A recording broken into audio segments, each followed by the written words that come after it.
Brought to you by Techno Camon 30 series.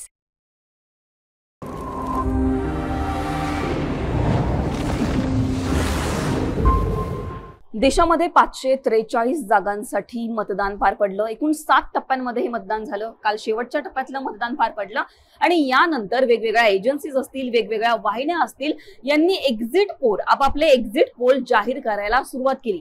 या exit poll नुसार जर आपण देशात बघितलं तर मोदी पुन्हा हॅट्रिक करणार आहेत असा अंदाज वर्तवण्यात येत आहे।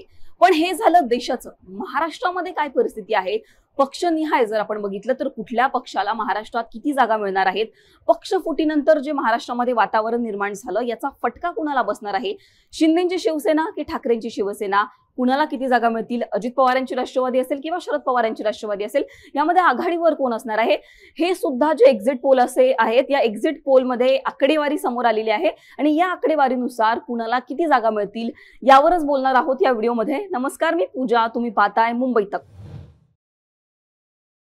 माझ्याकडे आता 4 एजन्सीजचा एक्झिट पोल माझ्या हातामध्ये आहे। जी आकडेवारी आहे या 4 एजन्सीजची ती माझ्या हातामध्ये आहे। यामध्ये इंडिया टुडे एक्सिस असेल, TV9 पोलस्टेट असेल, त्याच्यानंतर इंडिया टीव्ही CNX असेल आणि ABP सी वोटर, या 4 संस्थांचे एक्झिट पोल माझ्या हातामध्ये आहेत। जर आपण बघितलं तर इंडिया टुडे एक्सिस माय इंडियाच्या एक्झिट पोल नुसार महायुतीला महाराष्ट्रामध्ये 29 ते 34 जागा मिळणार आहेत। एकूण 48 जागांपैकी महायुतीला एकूण 29 ते 34 जागा मिळणार आहेत असं या एक्झिट पोल मध्ये सांगण्यात येत आहे। याच्यामध्ये जर आपण बघितलं तर भाजपला 20 ते 22 जागांवर समाधान मानावं लागणार आहे। एकूण 28 जागांवर भाजप निवडणूक लढवत आहे आणि याच्यामध्ये 20 ते 22 जागा भाजपला मिळणार आहे। त्याच्यानंतर शिंदेच्या शिवसेनेला एकूण 8 ते 10 जागांवर समाधान मानावं लागणार आहे। त्यानंतर अजित पवारांची राष्ट्रवादी, अजित पवारांना इंडिया टुडे एक्सिस माय इंडियाच्या एक्झिट पोल नुसार 1 ते 2 जागा मिळणार आहेत। TV9 पोलस्टेटचा जर एक्झिट पोल आपण पाहिला तर TV9 पोलस्टेट नुसार महायुतीला 22 जागा मिळणार आहेत। यामध्ये भाजपला 28 पैकी 18 जागांवर समाधान मानावं लागणार आहे। शिंदेच्या शिवसेनेला 4 जागा मिळणार आहेत तर अजित पवारांच्या राष्ट्रवादीला एकही जागा मिळणार नाही, म्हणजे 0 जागा मिळणार असल्याचं या एक्झिट पोल मध्ये सांगण्यात आलेलं आहे, जे की धक्कादायक आहे। अजित पवार बारामतीच्या जी निवडणूक आहे त्या निवडणुकीसाठी अजित पवारांनी पूर्ण ताकद लावली होती आणि एकही जागा न मिळणं म्हणजे बारामतीची जागा सुद्धा अजित पवारांना मिळणार नाही, याचा अर्थ असा होतो 0 जागा अजित पवारांना मिळणं हे खरंच धक्कादायक आहे। निवडणुकीमध्ये म्हणजे निकालामध्ये काय होतं हे आपल्याला बघायचं आहे, पण अंदाज जो आहे तो असाच सांगण्यात येतोय की 0 जागा अजित पवारांच्या राष्ट्रवादीला मिळेल।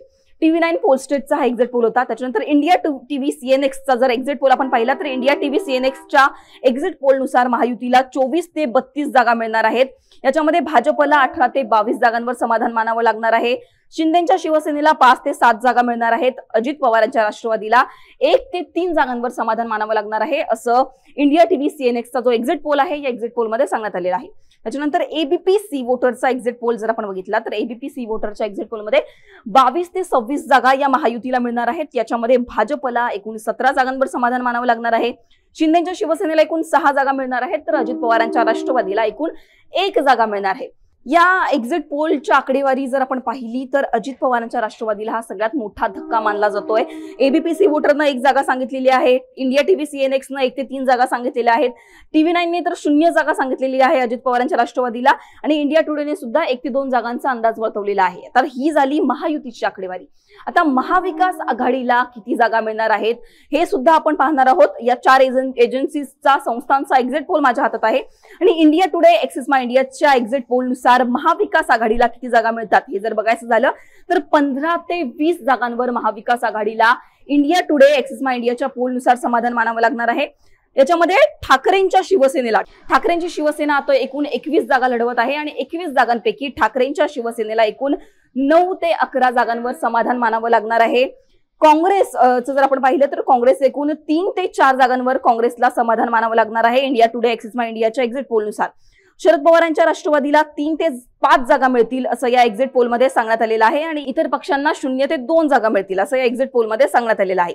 TV9 पोलस्टेटचा जर एक्झिट पोल बघितला तर आपण महाविकास आघाडीला यामध्ये किती जागा मिळतील, 25 जागांवर महाविकास आघाडीला या एक्झिट पोल नुसार समाधान मानावं लागणार आहे। यामध्ये ठाकरेंच्या शिवसेनेला 14 जागा मिळतील असं सांगण्यात आलेलं आहे। काँग्रेसला 5 जागा मिळतील असं सांगण्यात आलेलं आहे आणि शरद पवारांच्या राष्ट्रवादीला एकूण 6 जागा मिळतील असं TV9 पोलस्ट्रेटच्या एक्झिट पोलमध्ये सांगण्यात आलेलं आहे. इंडिया टीव्ही CNXचा जर एक्झिट पोल आपण पाहिला तर याच्यामध्ये महाविकास आघाडीला एकूण 17 ते 24 जागा मिळणार आहेत.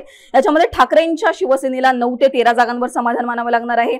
काँग्रेसला 4 ते 6 जागा मिळणार आहेत. शरद पवारांच्या राष्ट्रवादीला 4 ते 5 जागा मिळतील असं इंडिया टीव्ही CNXच्या एक्झिट पोलमध्ये सांगण्यात आलेलं आहे. आता ABP वोटरचा जर आपण सर्व्हे पाहिला तर ABP वोटरच्या सर्व्हेमध्ये महाविकास आघाडीला 23 ते 25 जागा मिळणार आहेत.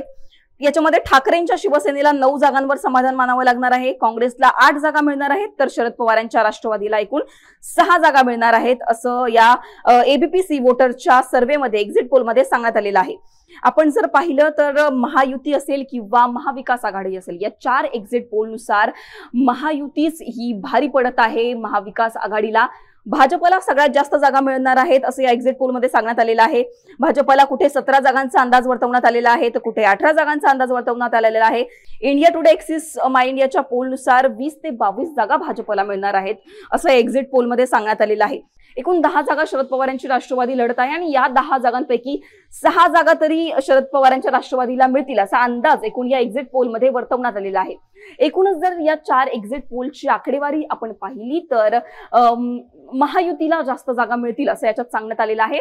पण पक्षफुटीनंतर जे 2 गट निर्माण झाले शिंदेची शिवसेना ठाकरेंची शिवसेना शरद पवारांची राष्ट्रवादी आणि अजित पवारांची राष्ट्रवादी यामध्ये ठाकरेंची शिवसेना ही कुठेतरी वरचढ ठरत आहे. आपण असं पाहतोय जो या एक्झिट पोलचा अंदाज आहे या ठाकरेंच्या शिवसेनेला जास्त जागा मिळतील असा अंदाज या एक्झिट पोलमध्ये वर्तवण्यात येतोय.